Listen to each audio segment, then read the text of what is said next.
नमस्कार दोस्तों, मैं आपका दोस्त रणजीत। दोस्तों, आज मैं आपसे 2 ऐसी महत्वपूर्ण आपको बातें बताने वाला हूँ।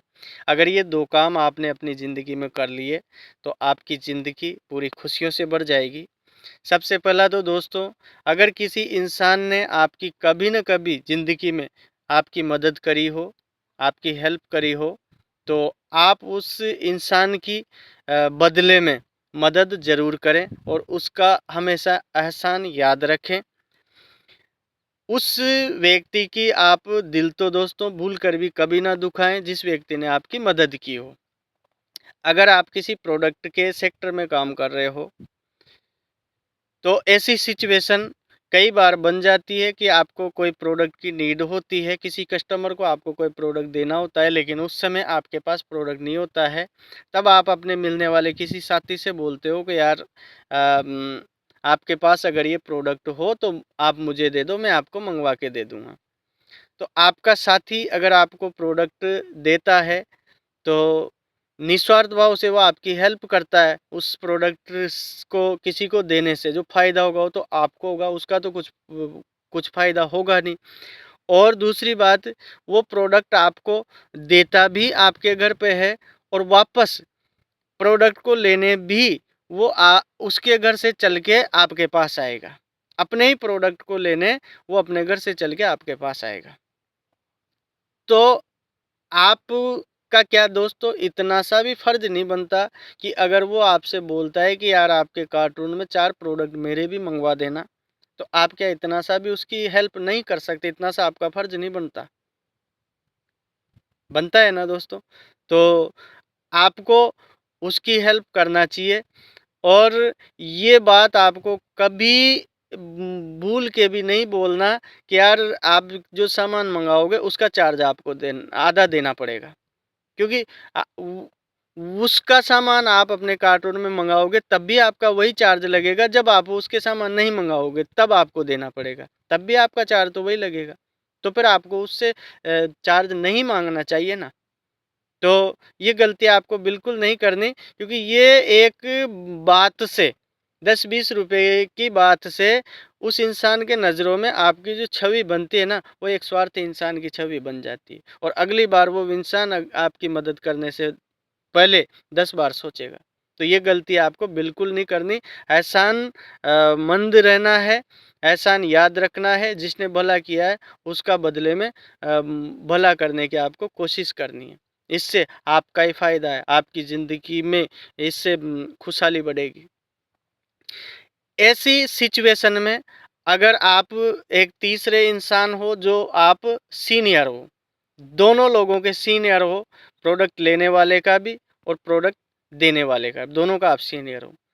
तो आपको यहाँ पे अगर आप बोलते हो तो आपको सत्य का साथ देना चाहिए। आपको ये बात बोलनी चाहिए कि यार सामने वाला आपकी हेल्प कर रहा है, तो आप अपने कार्टून में उसके 4 सामान मंगवा दो, क्या दिक्कत है? आपका सामान आ रहा है, उसके साथ में रख के आ जाएगा, चार्ज तो आपका लग ही रहा है, तो सामने वाले से आप मत लो चार्ज, और वैसे भी तो आपकी मदद कर रहा है ना। लेकिन अगर आप उल्टा ये बोलते हो सामने वाले से कि नहीं यार आपको चार्ज देना चाहिए, तो आप मुझे बता दो सर कि उस सामान नहीं मंगाओगे तब भी तो आपका चार्ज लगेगा ना यार।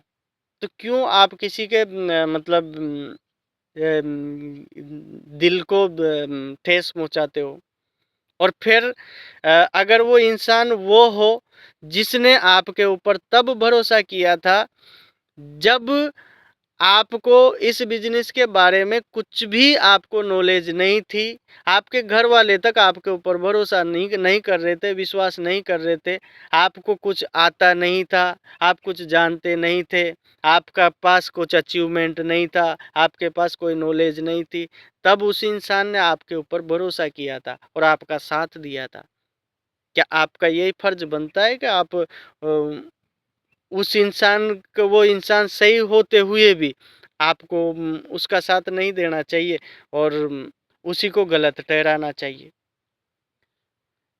अगर सर आप किसी के सीनियर हो तो आपको उन लोगों की हमेशा कद्र करना चाहिए जिन लोगों ने आपका शुरुआत में साथ दिया था, क्योंकि जो शुरुआत में आपके साथ जो लोग आए थे ना, वो रियल में आपके अपने थे। वो आपकी अचीवमेंट को, आपकी चमक-धमक को, आपकी नॉलेज को देख कर के नहीं आए थे। वो आपको, आपका भला चाहने वाले लोग थे, इसलिए वो आपके साथ में आए थे। और जब आपने ऐसे लोगों से भी बहुत कुछ सीखा हो, तो आपका फ़र्ज़ और बढ़ जाता है कि ऐसे व्यक्ति का आपको ज़्यादा साथ देना चाहिए, ज़्यादा उनकी कद्र करना चाहिए, ज़्यादा उनकी तवज्जो देना चाहिए। एक और मैं आपको बात बताता हूँ, अगर दोस्तों आप किसी के सीनियर हो और आप उसके किसी पुराने व्यक्ति के आस-पास होके गुज़र रहे हो, तो आप उसको फ़ोन करते हो, हाँ सर आ जाओ, मैं यहाँ होके निकल रहा हूँ, बैठ के बात करेंगे, मिलेंगे। तो सर ऐसे मिलने से सामने वाला मोटिवेट नहीं होगा। सामने वाला मोटिवेट तब होगा जब उसका आप कुछ ना कुछ फ़ायदा करते हो। अरे उससे मिलने से क्या होगा यार, उसके जो टीम है, उसके जो लोग हैं, उनसे आप मिलो ना। अगर वो आपसे बोलता है सर मेरा एक बंदा है, आप उससे मिल लीजिए। तो आप उसके उस व्यक्ति से, उस बंदे से मिलिए, जब जा कर के वो सामने वाला मोटिवेट होगा और वो आपकी कद्र करेगा, वैल्यू करेगा। और आप ऐसे अगर अपने स्वार्थ की भावना से मिलते रहे ना, हाँ सर आ जाओ, मिल लेंगे, बैठ के बात करेंगे, चाय पिएँगे, वे पिएँगे, तो इससे आपकी कोई सामने वाले की नज़रों में कद्र बढ़ने वाली नहीं है, सम्मान बढ़ने वाला नहीं है। तो ये गलती मित्रों आपको बिल्कुल नहीं करनी।